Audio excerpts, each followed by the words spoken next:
the people that brought these things. And you are the people of John Wesley, who this hall is named after. This glorious hall was named after John Wesley, one of the greatest reformers in Western civilization, who worked with William Wilberforce. And we're in the year of William Wilberforce. And I want to tell you about William Wilberforce.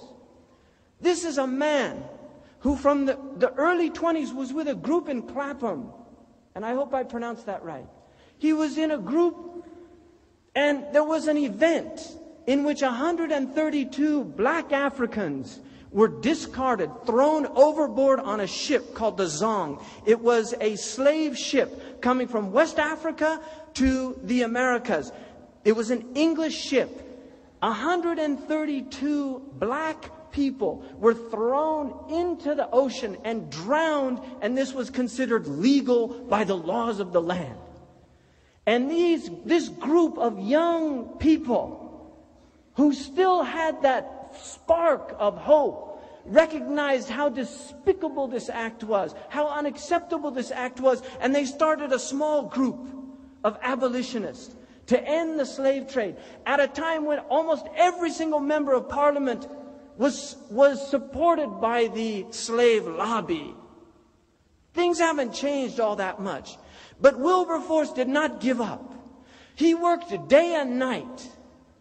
He was an incredible connector. He connected with people all over the country. He got people to sign things. He brought these in as a member of parliament. He worked with beautiful people like Hannah More. And several years ago, I suggested to the Muslim women in this country to start the Hannah More Benevolence Society. Because you should know Hannah More. You should know who Hannah More is.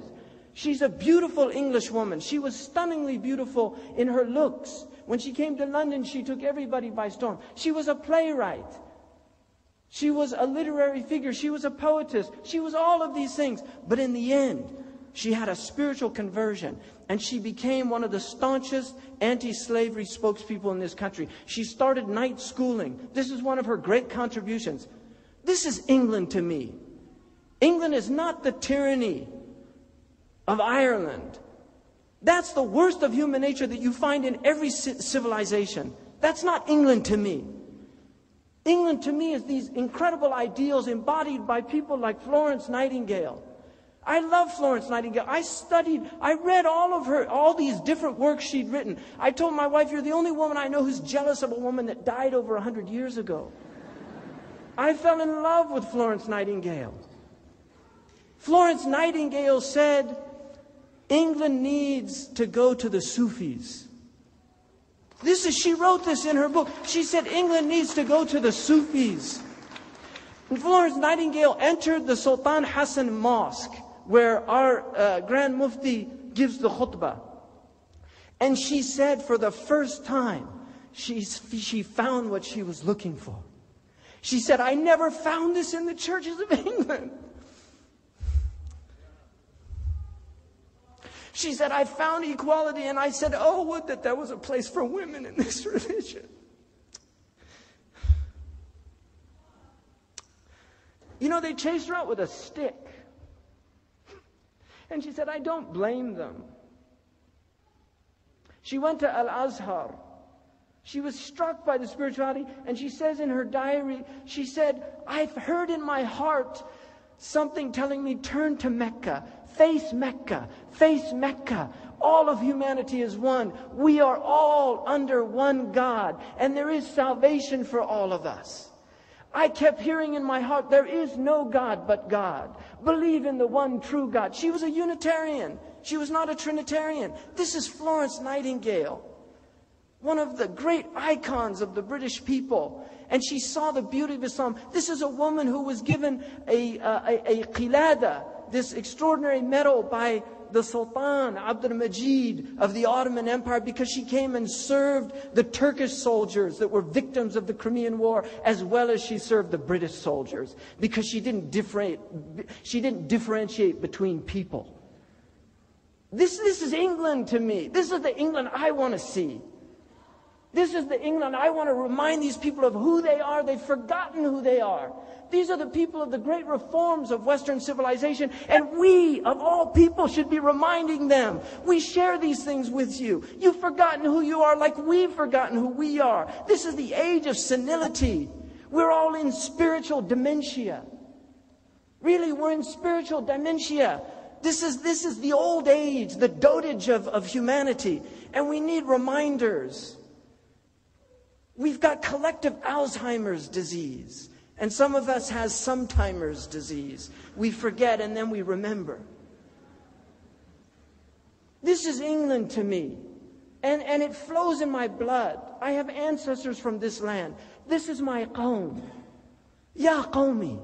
This is what every prophet said to his people. Oh, my people. They weren't following his way. They were fighting him. They were opposing him. Ya qawmi. Inni Rasulullah ilaykum. Ya qawmi ma biya safaha. No, I'm not stupid. He didn't say, but antum sufaha. Antum kuffar. Antum aghbiya. Antum hamqa. Ala taroni. He didn't say that. Ma biya sifaha. No, you're wrong. I want good for you. In uridu illa islaha. Mastata'at. You know, I just want to help as much as I'm able to. This is our teaching, to go out and to engage these people. And I want to end, because it's been a long night and you have somebody. I was on an airplane and this man came up to me. He said, brother, you know, I love your work. And I was like, mashallah, thank you so much. He said, no, really, it's just, it's just so amazing what you did, and it was incredible, and this. But let me ask you one question. I said, sure. He said, why'd you give up singing?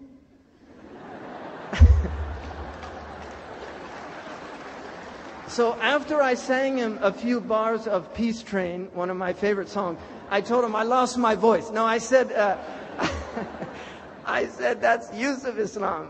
We have the same name. There's 3 Yusufs tonight. It's Yusuf Muka'ab, you know, Yusuf to the 3rd power. So, but I want to end with a story about one of my favorite people. And this is, who can tell me, not from the ulama, but who can tell me who Sayyidina Umar's favorite poet was?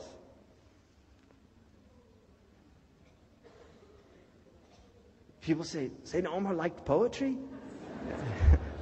Didn't he just listen to the Quran? The favorite poet of Umar ibn al-Khattab was Zuhair ibn Abi Sulma. Zuhair ibn Abi Sulma. Who is Zuhair ibn Abi Sulma? He's the father of Ka'b ibn Zuhair, the man who wrote the Burda. He's the father of also his younger brother, Ka'b's younger brother, who became Muslim before Zuhair, before Ka'b. Zuhair did not meet the Prophet. He died 1 year before. But I want to tell you a little bit about why Zuhair wrote his Mu'alaqa, and then I'm done. And I want to use this as a metaphor for what we need to do. There is a war, the Arabs call something Ayyam al-Arab. Ayyam al-Arab are the days of the Arabs. That's why Allah changed Ayyam al-Arab to Ayyamillah. وَذَكِّرْهُمْ بِأَيَّامِ Because the Arabs had their days, Allah has His days. The days of the Arabs were momentous things that happened to them. They say, Ash-shi'ru diwan al-Arab. They used to write their history in their poetry. There was a war called Harbu Dahis. Harbu Dahis, you know who Dahis is? It's amazing we know his name. Dahis was a horse. It's called the War of Dahis the horse. And Dahis was owned by a man who was Zuhair ibn Qais al-Absi. He owned a horse called Dahis. He had a friend who was from the Dhibyan tribe, Hudayfa bin Malik. He had a horse called Ghabra. Now, Hudayfa was very jealous of Dahis, the horse of Zuhair. So he asked him to race. So he asked him to race. So the 2 horses, they decided they'd race 100 arrow shots. They shoot 1 time, 2 times, for 100 times, and then they race. Well, the horses started out, and Ghabra was winning. But once it got into the heavy sand, Dahis took the lead. Well, there was a group of Dhibyanites, who were hiding in ambush, and they ambushed Dahis and stopped him from winning the race, so Ghabra won. So what was the bet? 100 camels. So Hudayfa said, give me 100 camels, because you lost. And then